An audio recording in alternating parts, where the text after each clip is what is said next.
ما اسمعش حد يقول اصبر عليه تاني. راجل ولا فاهم حاجه في الكوره ولا شايف الملعب ولا تغييرات عدله من ساعه ما جه، واللعيبه شايفه ان كله بيهاجم المدرب وما بيهاجمهمش، فهم اتمادوا فيها. اللعيب مش عارف يستلم الكوره، اللعيبه ما عندهاش بربع جنيه روح. في ايه يا جدعان؟ مش ده النادي الاهلي. لا، التيشيرت واسع عليك امشي، التيشيرت تقيل عليك، العالم ده تقيل عليك امشي.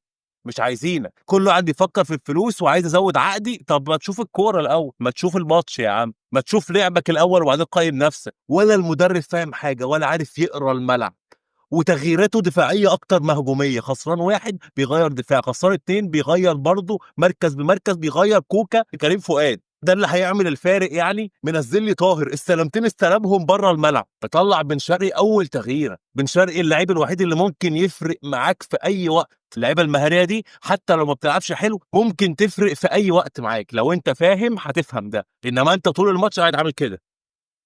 مدرب مش عارف يدرب، لعيبه مش عارفه تستلم الكوره ولا تهاجم هجمه عدله. استنوا بقى مني حلقه نتكلم باستفاضه عن الماتش ده. سلام.